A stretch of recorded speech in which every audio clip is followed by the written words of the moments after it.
آپ کا یہ مہینہ بہت برکت والا مہینہ ہے، خیر و بھلائی سے بھرا ہوا مہینہ ہے، جتنی آپ چاہیں سمیٹ لیں۔ اللہ تعالیٰ ہم سے اور آپ سے تمام نیک اعمال قبول فرمائے۔ ہم اللہ تعالیٰ کا شکر ادا کرتے ہیں اس افضل اور کرامت والے معزز مہینے کے آنے اور آ پہنچنے پر، اور ہم اللہ تعالیٰ سے دعا کرتے ہیں کہ اللہ تعالیٰ اس مہینے کو ہمارے لیے اور تمام مسلمانوں کے لیے بالعموم خیر و برکت والا بنا دے، ہر طرح کے شر سے محفوظ رکھے اور ہمیں زیادہ سے زیادہ عبادات کی توفیق عطا فرمائے۔ رمضان خیر و بھلائی کا موسم ہے، اور یہ ہم پر اللہ تعالیٰ کا ایک احسان ہے جس پر ہم اللہ تعالیٰ کے بے حد شکر گزار ہیں، کیونکہ اس مہینے میں انسان کو نیکیوں کا زیادہ موقع ملتا ہے، نیکیوں کی طرف رجحان زیادہ ہوتا ہے، گناہ معاف کر دیے جاتے ہیں، انسان کو زیادہ سے زیادہ خیر کے کام کرنے کی توفیق ہوتی ہے۔ کان رسول اللہ صلی اللہ علیہ وسلم اجود الناس وکان اجود ما یکون فی رمضان حین یلقاہ جبریل۔ رسول اللہ صلی اللہ علیہ وسلم سب لوگوں سے زیادہ سخی دل والے تھے، اور خصوصاً رمضان میں جب آپ کی ملاقات جبریل امین سے ہوتی، یعنی جب آپ ان کے ساتھ قرآن کا دور کرتے تو آپ بہت سخاوت کرتے تھے، اور یہ سخاوت صرف مال کی نہیں بلکہ ہر طرح کی سخاوت، یعنی ہر نیکی کے کام میں کثرت، جتنا آپ رمضان سے پہلے کر رہے تھے اس سے زیادہ۔ ہم میں سے ہر شخص اپنا حساب لے، اپنے آپ کو خود دیکھے، رمضان سے پہلے میں کتنا قرآن پڑھتی تھی، اب رمضان میں مجھے کیا کرنا ہے، رمضان سے پہلے میں کتنے اذکار کرتی تھی، اب رمضان میں کتنا کرنا ہے، رمضان سے پہلے میری نمازوں کی کیفیت کیا تھی، اب رمضان میں کیا ہونی چاہیے۔ یعنی جتنے بھی نیکی کے اعمال ہیں ان تمام اعمال میں ہمیں اپنا جائزہ لے کر رمضان میں ان کے اندر کثرت کر دینی چاہیے، یعنی ہمارا رمضان اور غیر رمضان ایک جیسا نہ ہو۔ قرآن مجید میں اللہ تعالیٰ 3 طرح کے لوگوں کا ذکر کرتے ہیں، ثم اورثنا الکتاب الذین اصطفینا من عبادنا فمنہم ظالم لنفسہ ومنہم مقتصد ومنہم سابق بالخیرات باذن اللہ۔ پھر ہم نے ان لوگوں کو اس کتاب کا وارث بنا دیا جنہیں ہم نے اپنے بندوں میں سے چن لیا، پھر کوئی تو ان میں سے اپنی جان پہ ظلم کرنے والا ہے، کوئی ان میں سے میانہ رو ہے، اور کوئی ان میں سے اللہ کے اذن سے نیکیوں میں سبقت کرنے والا ہے۔ تو لوگوں میں سے کچھ اپنی جانوں پہ ظلم کرتے ہیں، کچھ درمیانی چال چلتے ہیں، اور کچھ نیکیوں میں آگے جاتے ہیں۔ ہمیں دیکھنا ہے کہ ہم کہاں کھڑے ہیں، ان میں سے ہم کون ہیں۔ کچھ لوگوں پر رمضان بڑا بھاری ہوتا ہے کیونکہ انہیں اس مہینے میں کھانے پینے سے، مباح کاموں سے رکنا ہوتا ہے، اور وہ لوگ دن گن رہے ہوتے ہیں، اس انتظار میں ہوتے ہیں کہ یہ مہینہ بس جلد گزر جائے تاکہ واپس وہ اپنے معمول پہ آ جائیں اور پھر گناہوں کو ویسے ہی کر سکے جیسے پہلے کرتے رہے ہیں۔ تو ایسے لوگ اپنی جان پر ظلم کرتے ہیں، جو نہ رمضان کا صحیح معنوں میں استقبال کرتے ہیں، نہ رمضان میں عام دنوں سے زیادہ عبادت کرتے ہیں، اور پھر انہیں رمضان کا شوق بھی نہیں ہوتا۔ بعض تو روزے بھی نہیں رکھتے، بعض تراویح نہیں پڑھتے، بعض اپنے گناہ نہیں چھوڑتے۔ تو ایسے لوگ اپنے جان پہ ظلم کر رہے ہیں کہ جو اس نیکیوں کے موسم بہار میں نیکیوں سے غافل ہیں۔ یعنی آج کل بہار کا موسم ہے نا، اتفاق کی بات ہے 2 بہاریں اکٹھی ہو گئی، تو بہار کے موسم میں درختوں کے رنگ، پھولوں کے رنگ، ہوا، فضا، پرندے، ہر چیز کے اندر ایک نئی لہر آ جاتی، ایک زندگی دوڑ جاتی۔ تو اسی طرح رمضان بھی نیکیوں کا موسم بہار ہے، اس میں بھی ہمارے اندر ایک نئی ایمانی قوت کی لہر دوڑ جانی چاہیے، ایک نیکیوں کے لیے دوڑنے اور بھاگنے کا ایک ذریعہ ہے یہ مہینہ۔ تو بدقسمت ہے وہ جو اس سے بھی فائدہ نہ اٹھائیں۔ کچھ لوگ درمیانی قسم کے ہوتے ہیں جو عادتاً روزہ رکھتے ہیں، وہ مہینے کے آنے پہ بس راضی ہیں اور اس کے آنے سے غمگین نہیں، اور عادتاً اس طرح کہ جیسے ان کے باپ دادا روزہ رکھتے تھے وہ بھی اسی طریقے پر ان کے گھروں میں بس نماز روزہ چل رہا ہوتا ہے۔ نہ اس مہینے کے آنے سے وہ بہت خوش ہوتے ہیں اور نہ ہی غمگین ہوتے ہیں، تو یہ لوگ مقتصد ہوتے ہیں۔ ایسے لوگ رمضان کو بس ایک رسم کے طور پر لیتے ہیں، جیسے سالانہ رسمیں ہوتی ہیں نا، ایسے ہی رسم ہوتی ہے۔ ان کی باقی زندگی بدستور اپنے ڈھرے پہ چلتی رہتی ہے، جیسے وہ رمضان سے پہلے ہوتے ہیں ویسے ہی وہ رمضان آنے پہ ہوتے ہیں، بس وہ روزہ رکھ لیتے ہیں، زیادہ زیادہ تراویح پڑھ لیتے ہیں، لیکن باقی نیک کاموں کا انہیں کوئی شوق نہیں ہوتا۔ رمضان تو آ جاتا ہے لیکن وہ ان کی زندگیوں میں داخل نہیں ہوتا، وہ زندگی کا حصہ نہیں بنتا، وہ ان کے معمولات کا حصہ نہیں بنتا۔ روزہ رکھ کے نہ ان کے دل نرم پڑتے ہیں، نہ ان کے اندر عجز پیدا ہوتا ہے، اور نہ ہی جائز ناجائز کے درمیان تمیز کرنے کی کوئی حس بیدار ہوتی ہے. بس ان کے نزدیک روزہ کیا ہے؟ ایک خاص وقت سے لے کر ایک خاص وقت تک کھانا پینا چھوڑ دینا، اور وہ سمجھتے ہیں کہ بس اسی سے ہی ہمارا رب راضی ہو جائے گا کیونکہ ہم بھوکے رہے ہیں. تو یہ صرف ایک رسم بن گیا ہے ان کے ہاں، یعنی جیسے ایک رسم نہ کی تو دوسری کر لی، ایک رسم گزری تو دوسری، اور رمضان کی رسم گزرے گی تو شادیوں کی رسم شروع ہو جائے گی، پھر وہ بھرپور طریقے سے اس میں داخل ہو جائیں گے اور رمضان کہیں گم جائے گا. تیسری قسم کے لوگ نیکیوں کے شوقین ہوتے ہیں. سابقون بالخیرات باذن اللہ، اللہ کے اذن سے نیکیوں میں سبقت کرتے ہیں، آگے بڑھتے ہیں. تو ہم نے کیا کرنا ہے؟ عام دنوں کے مقابلے میں ان دنوں میں نیکیوں میں آگے بڑھنا ہے اور شوق کے ساتھ بڑھنا ہے.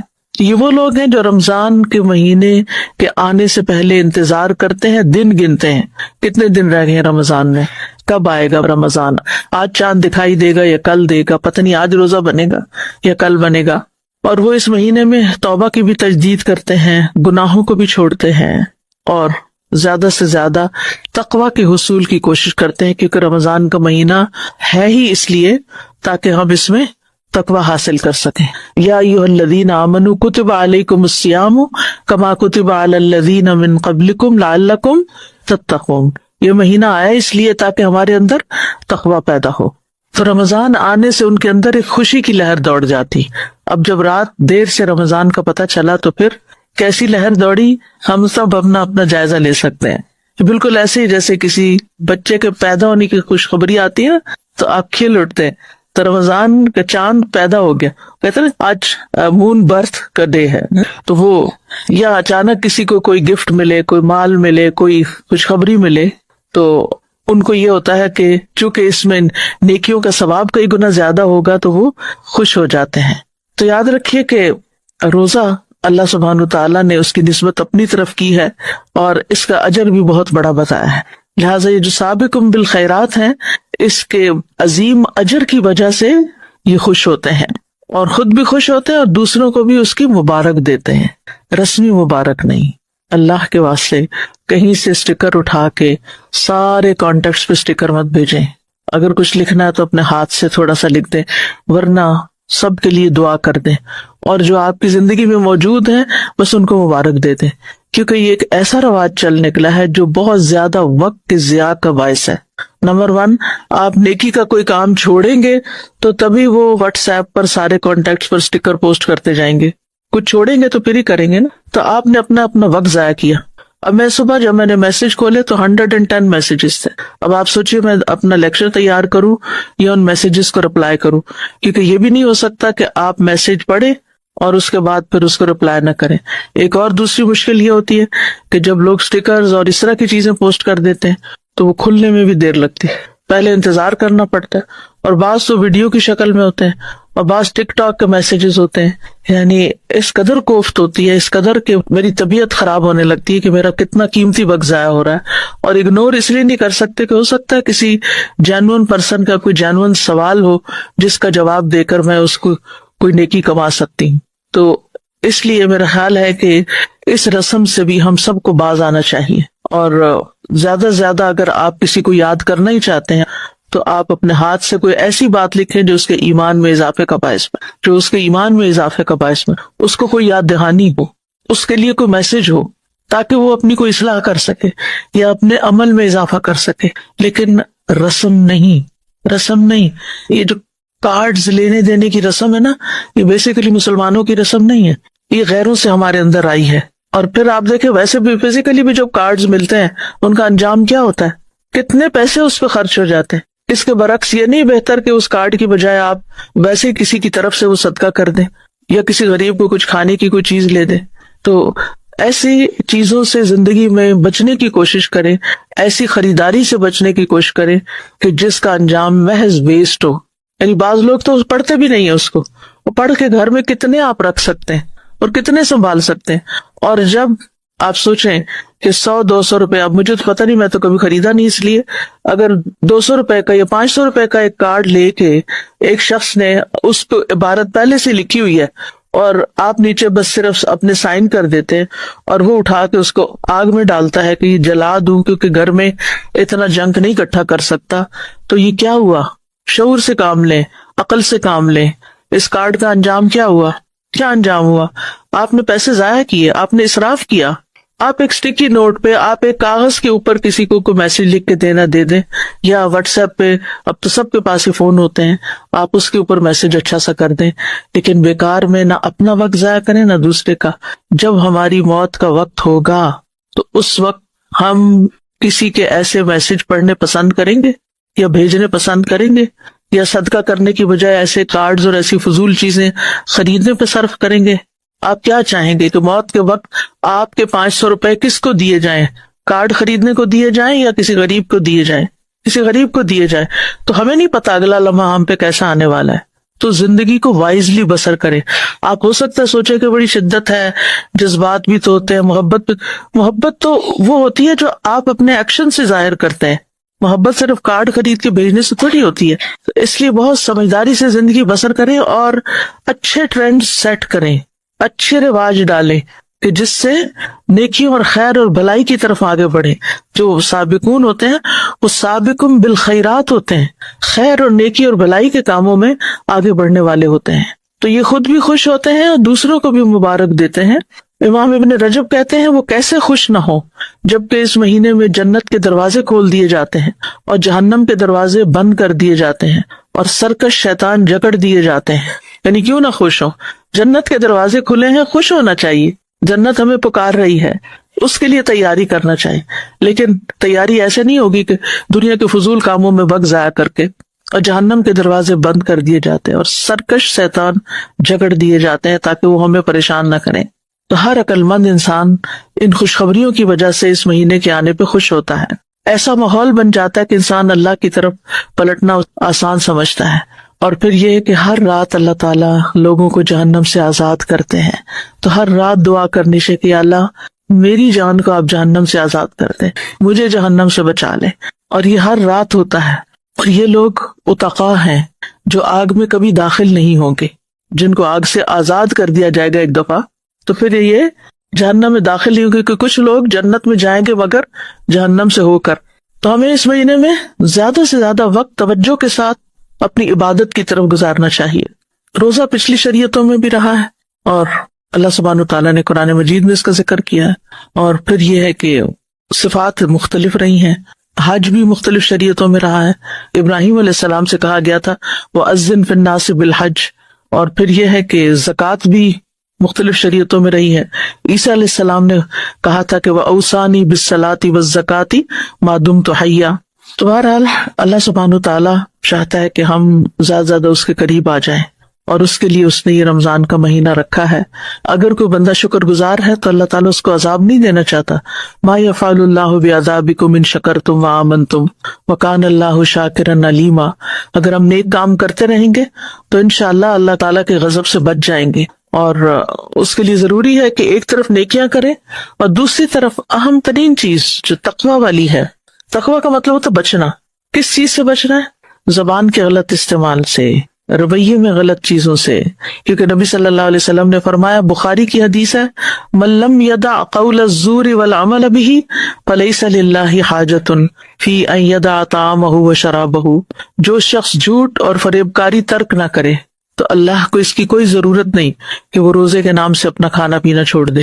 تو روزہ صرف کھانا پینا چھوڑنے کا نام نہیں، بلکہ کس چیز کو چھوڑنا ہے؟ جھوٹ اور فریبکاری اور فضول کام، فضول باتیں، لغویات، بے مقصد باتیں۔ اور یاد رکھیے اللہ تعالیٰ کو ہمارے روزوں کی ضرورت نہیں ہے، اللہ تعالیٰ بے نیاز ہے، اللہ تعالیٰ کو ہماری اطاعت کی کوئی ضرورت نہیں۔ ہم اس کو نہ کوئی فائدہ پہنچا سکتے ہیں اور نہ ہی نقصان پہنچا سکتے ہیں۔ ہماری عبادت سے اس کی بادشاہت میں اضافہ نہیں ہوتا، اور ہماری عبادت نہ کرنے سے اس کی بادشاہت میں کوئی کمی نہیں ہوتی۔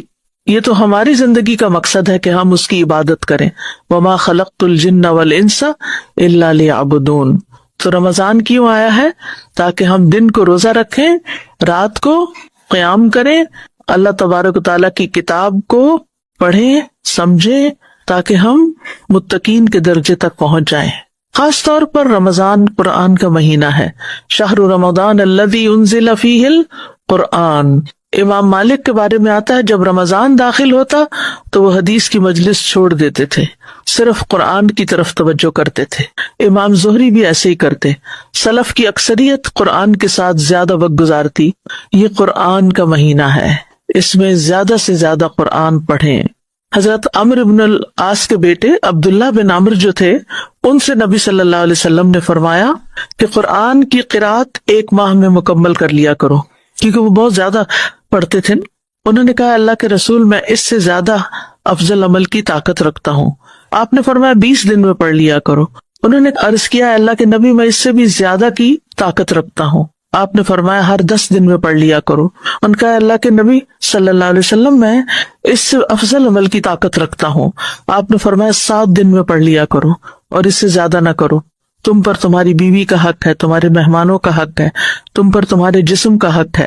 وہ کہتے ہیں کہ میں نے اپنے اوپر سختی کی تو مجھ پر سختی کی گئی، اور آپ نے مجھ سے فرمایا تم نہیں جانتے شاید تمہاری عمر طویل ہو، یعنی پھر بڑھاپے میں کیا کرو گے.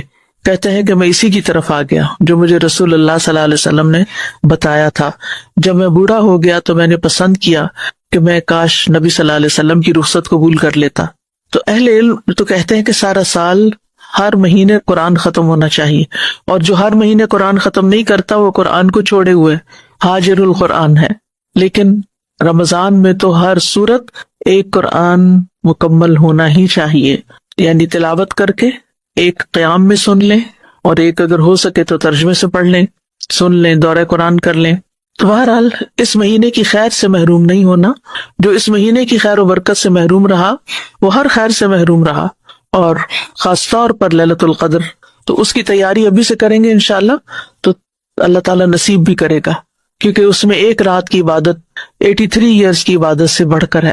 بہرحال یہ توبہ اور رجوع کرنے کا مہینہ بھی ہے، اور اجر کمانے کا مہینہ بھی ہے، اللہ تعالیٰ سے معافی مانگنے کا مہینہ ہے. اللہم انک عفو تحب العفو فاعف عنا، خوب دعائیں کرنے کا مہینہ. آپ سب کے پاس دعائیں ایپ ہے؟ اگر نہیں ہے تو آپ یہ ایپ ڈاؤن لوڈ کر لیں، اور دن میں کئی دفعہ اس کو کھول کر دعائیں پڑھتے جائیں، یعنی مانگتے جائیں، کیونکہ اس میں الحمدللہ میکسیمم کوشش کی گئی ہے کہ جو بھی اچھی دعا قرآن و سنت سے ہمیں ملے وہ اس میں جمع کرتے جائیں. اور اسی طرح البرد المصفى المختار جو ہے وہ بھی اس میں موجود ہے. تو آسانی ہے، سفر کرتے ہوئے، راستے میں آتے جاتے، روزہ کھلنے سے پہلے، کھانے کی میز پہ بھی، ایون کہیں پر بھی آپ زیادہ سے زیادہ دعائیں مانگیں، کیونکہ روزہ دار کی دعائیں بھی قبول ہوتی ہیں. پھر یہ کہ صدقہ اور خرچ کرنے کا مہینہ ہے، تو صدقے میں بہت سی چیزیں ہیں، اور اس میں آپ مختلف طریقے سے صدقہ کر سکتے ہیں. اس میں سے ایک روزہ کھلوانا بھی ہے، اور یہ ضروری نہیں کہ غریبوں کا روزہ کھلوایا جائے، آپ کسی کا بھی روزہ کھلوا سکتے ہیں، کسی کے بھی کھانے کا بندوبست کر سکتے ہیں. اور مجھے تو یہ بہت ہی اچھا لگتا ہے کہ ماشاءاللہ اس وقت ہاسٹل میں 500 کے قریب لوگ ہیں، بلکہ زیادہ ہی ہوں گے، میل سٹاف کو بھی شامل کر لیا جائے تو اگر ایک دن روزہ کھلوا لیتے ہیں تو اتنے سارے لوگوں کا، یعنی 500 لوگوں کے روزے کا ثواب مل جائے گا. تو انشاءاللہ ابھی آنے سے پہلے امارہ نے سب سے پہل کی تھی کہ میں نے کھلوانا ہے روزہ، تو آج کا انشاءاللہ اس کی طرف سے ہوگا، تو پیسے جمع کرا دیے. تو آپ بھی یہ کر سکتے ہیں کہ یعنی ایک کلاس، ایک گروپ مل کے بھی کر سکتے. مجھے معلوم ہے کہ اسٹوڈنٹ لائف میں اتنے پیسے نہیں ہوتے، لیکن نیکی کرنے کا ایک رجحان ہمارے اندر ہونا چاہیے. آپ اپنے پیرنٹس کو کہہ سکتے ہیں وہ کنٹریبیوٹ کریں، ہاسٹل اسٹوڈنٹس کے لیے کھانے کا انتظام کریں. اسی طرح اور جگہوں پر بھی آپ اپنے خاندان کے سارے لوگوں کا دیکھیں کہ کہاں کہاں کون ضرورت مند ہے، کس کو میں کیا بھجوا سکتی ہوں. کیونکہ اس وقت جو مہنگائی کی صورتحال ہے اور ہر روز جس طرح بڑھ رہی ہے، اچھے گھرانے جو ہیں اس کی زد میں ہیں.